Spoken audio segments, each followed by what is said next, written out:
This is a tutorial video on how to complete the financial profile form. So who needs to complete this form? The form needs to be submitted for each group of 5 member who is contributing their personal income or contributing savings into the funds held in trust account. It also needs to be submitted for each individual co-sponsor who is partnering with a community sponsorship group and is contributing personal income or contributing to the funds held in trust account. It is also required to be completed by each individual co-sponsor who is partnering with a sponsorship agreement holder and is contributing personal income or contributing to the funds held in trust account. Now, when it comes to a sponsorship agreement holder, not all sponsorship agreement holders are required to submit the financial profile forms they receive from their co-sponsors. SAWs in Plan C do have to include it with every sponsorship application they submit, and if selected for pre-arrival verification. SAWs in Plan B, however, will simply keep these financial profiles on file and will submit them when they are selected for pre-arrival verification checks.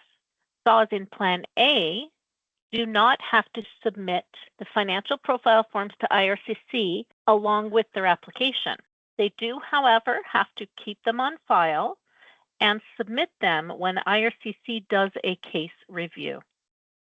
The information provided in this form provides the income details required to support proof of funds, and based on the information provided in this form, the IRCC officer at ROCCO will individually assess each contributing sponsor for their financial capacity. The IRCC officer will use a specific formula to determine if an individual financial contributor has sufficient funds to be able to make that contribution for that particular sponsorship undertaking. In this example, we're going to use a group of 5 member who is married and has 2 children. The first thing they're going to do is take a look at the notice of assessment that the sponsor has provided, and they're going to take the amount from line 15,000, which shows their annual income. So in this case, this individual has $38,000 for annual income. Then the officer is going to take a look at the annual cost of living for that group member.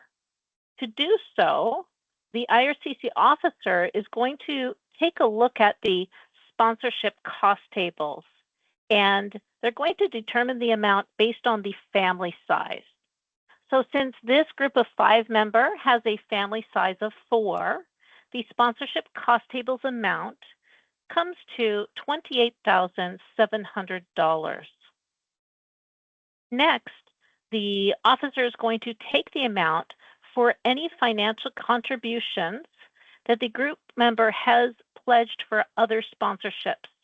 Now keep in mind, these previous financial commitments could be for private sponsorships or even family class contributions.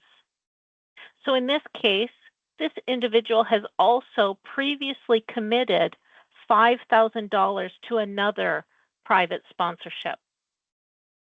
Next, once those calculations are done, the officer is going to take a look at how much the group member is intending to commit to this particular sponsorship. So the amount that they have agreed they're going to provide for this sponsorship is $10,000. Now, when you subtract all of those amounts, keep in mind this remaining income amount cannot be a negative number. So the remaining income that the person has is short by $4,800. So they do not have enough remaining funds after those amounts were subtracted from their gross annual income. This basically means they don't even have enough money to live on for their own family if they were to pledge that $10,000 for the sponsorship. So it's a good idea for the primary sponsor of the group to do a quick calculation using this formula to determine if the person contributing funds can actually afford to do that. If they do not have enough remaining funds after these amounts have been subtracted, then they should not be a financial contributor, or they should reduce the amount that they plan to provide for the sponsorship. Now let's take a look at the financial profile form. In the form, you will be required to provide your personal details, so your family name, given name, and date of birth. You will also be asked what your family size is. And to understand what your family size is, there is a button here you can click that contains additional information. This pop-up window explains who is included in your family size. This family size number is very important for IRCC when they are determining your financial capacity. So in this example, we're going to select a family size of 4. Under Section C, Employment, you are being asked if you are employed or not, and whether your employment is self-employment or if you are a business owner. So if you select no, that you are not employed, you may be retired or unemployed, or you might be a student. You would check mark here, and then you would need to explain why you are not employed. At any time you want to reset the form because you have entered things in error, scroll to the top of the page and click the Reset Form button. So under the section called Employment, are you employed? If you were to select yes, then you are required to provide information about your employer. So the name of the employer, your supervisor's name, their telephone number, the address of where your employer is located, what your job title is, and when you started working for that employer. And if you were to select self-employed or business owner, then there will be an option to provide information about your self-employment. So what is your profession? What is your title as a self-employed person? What is the name of your business if you are a business owner? And what is the address of your website if it's applicable?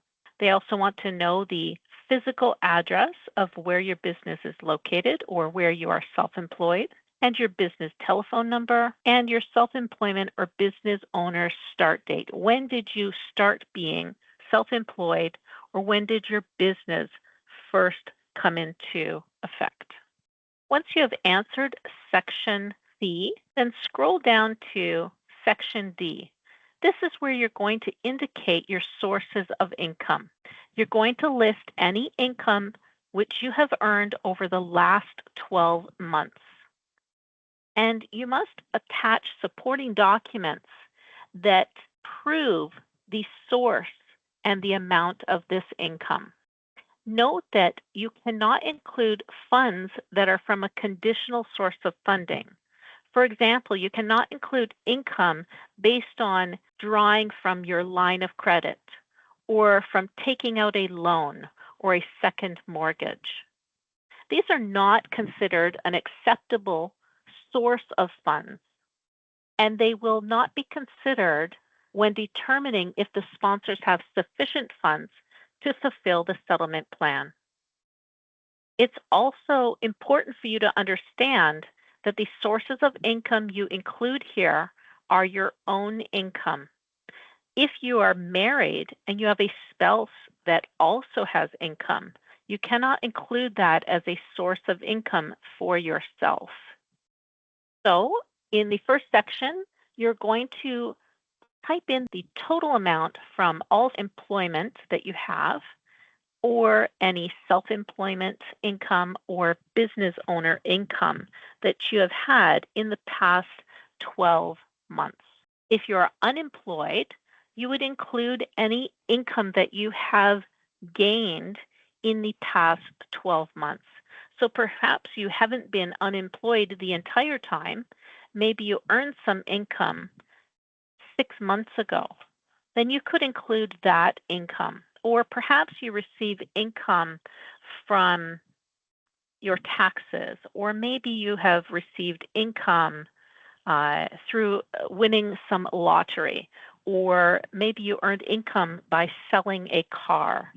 Then that source of income is what you would indicate here. You can only enter in under section number 2, unemployed.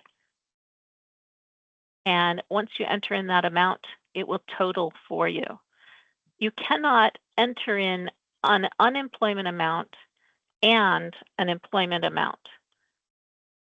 You would have to uncheck the not employed and check yes for employed to be able to fill in the amount for employment.